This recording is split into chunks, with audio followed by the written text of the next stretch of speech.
Hi everyone, I'm MaryAnn. I'm a visual artist and voice coach from Singapore, currently in Singapore, and welcome to day 60 of my 100-day vlog series. So if you're someone who has a dream that you've always wanted to go after, if you've always wanted to live a life around what you're passionate about, or something where you can create a meaningful and worthy purpose for yourself, this is a vlog series for you, because this is where I have been on this journey for many years. And I'm here to share what I've learned, what I realized, what I'm still learning as I go on this journey myself. So know that you're not alone, and I hope that whatever I've shared helps you figure out your own path and your own journey in this life that only you can live. So if you have any questions, feel free to ask them in the comments, or you can directly message me through any one of my social media links, which are in the write-ups attached to these videos.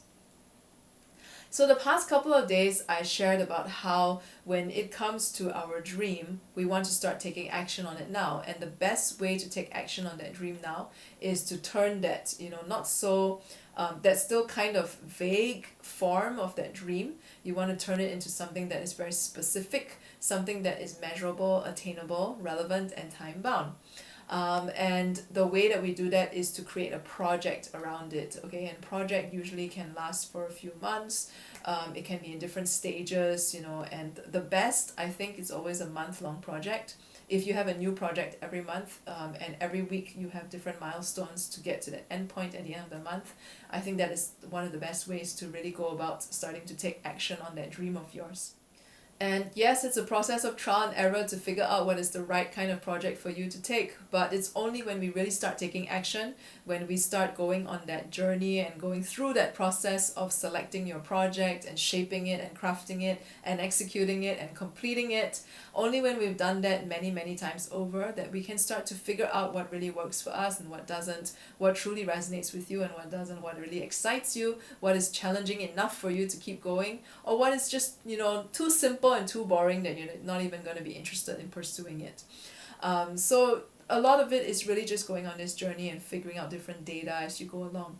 And yesterday what I shared is that it's very important to complete these projects that you have started.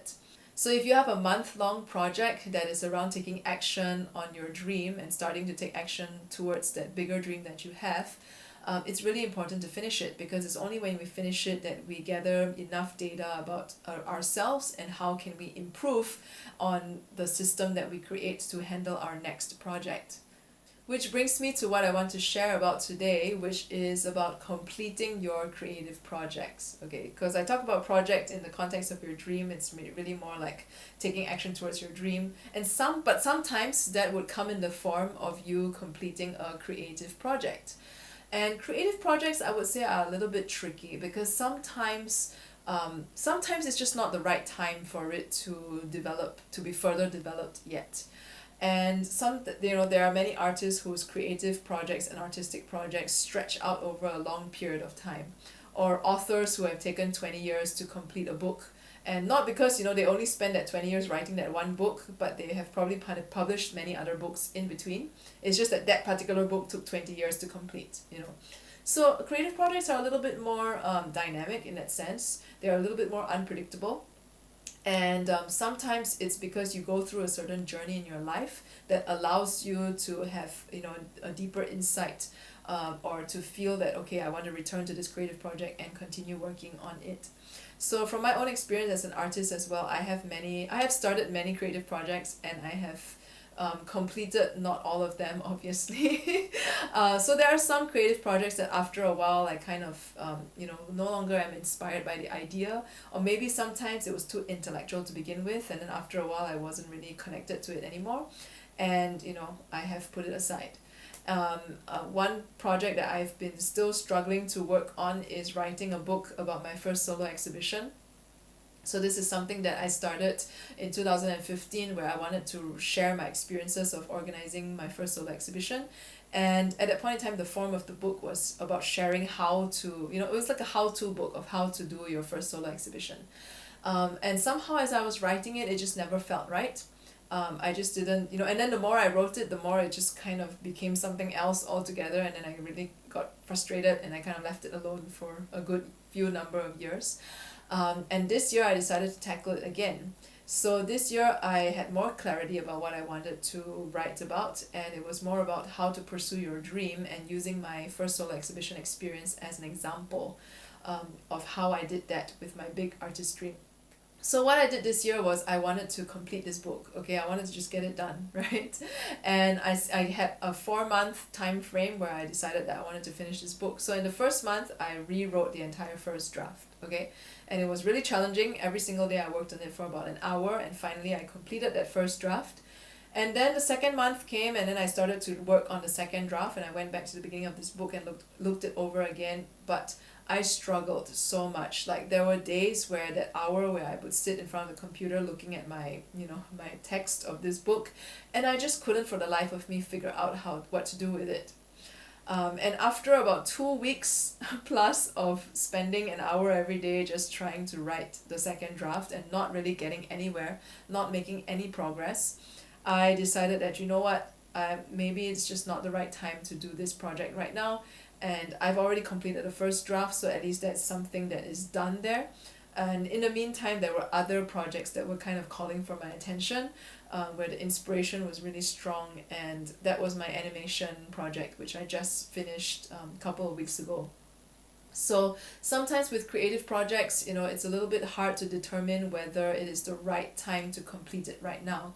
So what I would say then when it comes to creative projects is we want to look at it in stages rather than looking at it as a whole project, because sometimes a creative project can span a number of years, and it could be years of you have like 2 months of productivity, and then like 6 months nothing, no inspiration, nothing, and you have to leave it alone, and then you come back to it again at the end of that 6 months, and suddenly you're inspired again, and then you have 2 months of productivity and then 6 months of nothing again. So it's the same thing like when you have a bigger dream and a form of a dream that's not very specific. With a creative project that might seem like it might take a long time, you want to break it down into stages, and you want to make sure you complete that stage that you're in.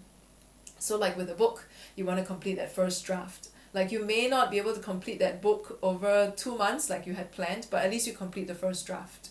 Or with a series of paintings, for example, you might not be able to complete that entire series within 1 month like you had planned, but you might complete 5 paintings out of that series, and when I say complete, I really mean like you finish those 5 paintings and it's not like half done. And sometimes too, creative projects, they are not fully formed yet, and it's not really the right time to get started on them. Like my animation, which I just completed, it came about, the very first beginnings of it started when I was just writing my thoughts about something, and then next thing I know, it turned into a story. And at that point in time, I thought that, maybe this could be a children's book someday that I would illustrate. And then but when I tried to further work on it, the inspiration wasn't really there. So I just left it as it is, right? It's part of, one of the notes in my notes app in my iPhone. And then this year, being in lockdown in Singapore and not being able to travel to paint my dream tree murals, I kind of looked through my notes and I came across this story. And all of a sudden I had this inspiration that this was the right time to rewrite this story, which I did. And after I rewrote it, I felt like, okay, somehow this feels like it wants to be an animated story. And that's how I created my project, for 4 months to complete this animation, where every single day I worked on it for about an hour to 2 hours until it was finished. So sometimes it's just not the right time for that project to be continued.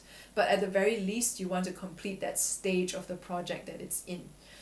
So this is just specifically for creative projects, or any creative related projects. Sometimes it's just not the right time, and if you feel that you're struggling to really continue it and to come up with it, it might be best to channel that creative energy into another creative project first, because after you do that, maybe you get more ideas and more inspiration that you can continue the original one that you were working on previously. So if you like today's video, subscribe to my YouTube channel or like my Facebook page wherever you're watching this on. And if you have any questions, feel free to ask them in the comments, or you can directly message me through any one of my social media links, which are in the write-ups attached to these videos. And I'll see you tomorrow.